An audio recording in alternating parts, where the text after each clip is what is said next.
Welcome students, জ্ঞান জ্যোতি coaching সেন্টারের পক্ষ থেকে তোমাদের সকলকে আরও একবার স্বাগত। আলোচনা করবো আজকে আমরা আচরণবাদ নিয়ে, বা যেটাকে কি বলা হয়, বিহেভিয়ারিজম। ঠিক আছে, এটা নিয়ে কিন্তু আজকে আমাদের ক্লাস বা আলোচনার বিষয়। ক্লাস বা আলোচনার বিষয়ে যাওয়ার আগে জায়গাটা একটুখানি দেখে নিচ্ছি। বোর্ডের কর্নারে দুটো কন্ট্যাক্ট নাম্বার দেখতে পাচ্ছ, যে কোনো একটি নাম্বারে কল করে তোমরা কিন্তু আমাদের সাথে যোগাযোগ করে নিতে পারছো। এছাড়াও দেখো আমাদের নিজস্ব ওয়েবসাইট চলে এসেছে। কর্নারে দেখতে পাচ্ছ পিস্টিকল এডুকেশন, এটা কিন্তু আমাদের নিজস্ব অ্যাপ, প্লে স্টোরে সার্চ করে এটাও কিন্তু তোমরা দেখে নিতে পারো। এছাড়া থাকলো কোর্স ফির বিষয়টা, তোমরা বোর্ডের কর্নারে দেওয়া দুটি নাম্বারের মধ্যে যে কোনো একটি নাম্বারে কল করে নেবে, তোমাদেরকে কিন্তু সমস্ত বিষয়টা একদম ডিটেলসে বুঝিয়ে দেওয়া হবে। চলো তাহলে আজকের আলোচনার বিষয় কি রয়েছে, আমাদের বিহেভিয়ারিজম বা আচরণবাদ, এটা নিয়ে তাহলে আলোচনা শুরু করা যাক। তাও কি বলা হচ্ছে, মনোবিজ্ঞানের কিন্তু এটা খুব একটি গুরুত্বপূর্ণ তত্ত্ব। কি বিষয়ে কথা বলছে? বলছে যে মানুষের পর্যবেক্ষণযোগ্য আচরণকে শিক্ষার মূল ভিত্তি হিসেবে ধরা হয়। দেখো এই লাইনটা কিন্তু তোমাদেরকে বুঝতে হবে। কি বললো এখানটায়? মানুষের পর্যবেক্ষণযোগ্য আচরণকে শিক্ষার মূল ভিত্তি হিসেবে ধরা হয়।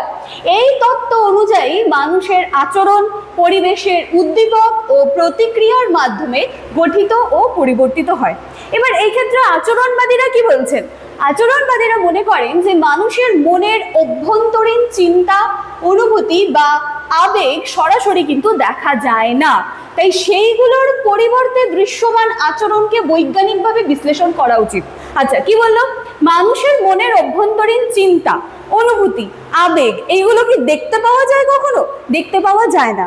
মনে করো যে কোনো একদিন তুমি খুব হ্যাপি ফিল করছো, ঠিক আছে, তাহলে কি হবে? সেদিন দেখবে যে তোমার কথাবার্তা, আচার আচরণ সমস্ত কিছু ভীষণ পজিটিভ লাগবে দেখতে। মনে করো যে কোনো একদিন তুমি খুব চিন্তিত রয়েছো, সেটা তো দেখতে পাওয়া যাচ্ছে না যে তুমি চিন্তিত রয়েছে। মানে দেখতে পাওয়া মানে কি? দেখতে পাওয়া মানে হচ্ছে সেটা আমাদের কি বলবো, যে মুখের ভঙ্গিমায় প্রকাশ পাবে, সেটা আমাদের কথাবার্তা, আচার আচরণে এইভাবে আমরা দেখতে পাবো। তো মানে মুদ্রা কথা হচ্ছে যে এই যে অনুভূতি বলো বা আবেগ বলো, চিন্তা বলো, এইগুলো তো আর দেখতে পাওয়া যায় না, গোটা একটা বস্তু তো নয় এগুলো। এইগুলো কিন্তু প্রকাশ পায়। কিসের মাধ্যমে প্রকাশ পায়? আচরণের মাধ্যমে প্রকাশ পায়। এটাই কিন্তু বলা হচ্ছে আর কি। আচ্ছা, তারপরে দেখো এবার কি বলা হচ্ছে, দেখো আচরণবাদের প্রধান প্রবক্তা। এবার এখানে কিছু আচরণবাদের যে প্রবক্তাগুলো রয়েছে বা তারা কি বলেছেন সেইগুলো নিয়ে একটু রাখার চেষ্টা করেছি। যেমন দেখো BF স্কিনার কার্যকর অনুবর্তন তত্ত্বের প্রবক্তা, তিনি এই কার্যকর অনুবর্তন তত্ত্বের কিন্তু খুব সুন্দরভাবে সংজ্ঞা দিয়েছেন। ঠিক আছে, Edward Thorndike trial and error, এগুলো কিন্তু মোটামুটি আমরা করে এসেছি। ঠিক আছে, আচ্ছা এবার আচরণবাদের মূল বৈশিষ্ট্য কি বলা হচ্ছে? বলা হচ্ছে শিক্ষণ হলো আচরণের পরিবর্তন। পরিবেশ শিক্ষার ওপর গুরুত্বপূর্ণ প্রভাব ফেলে। আর কি?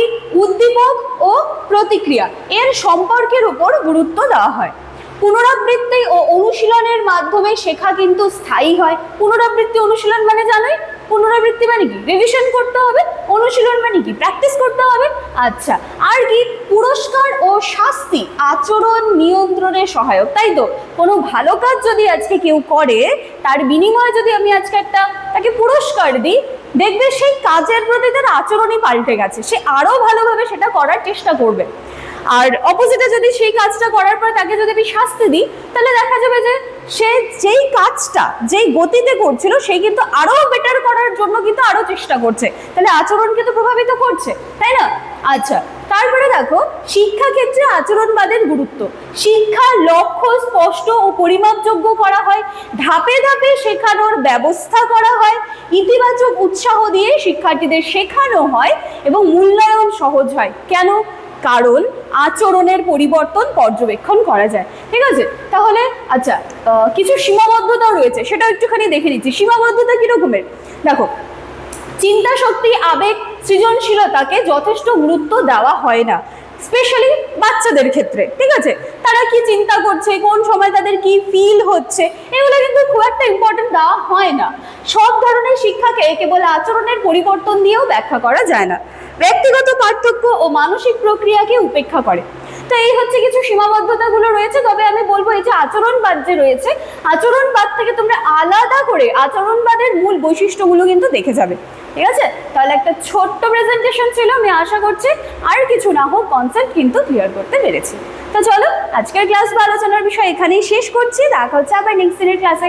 Thank you.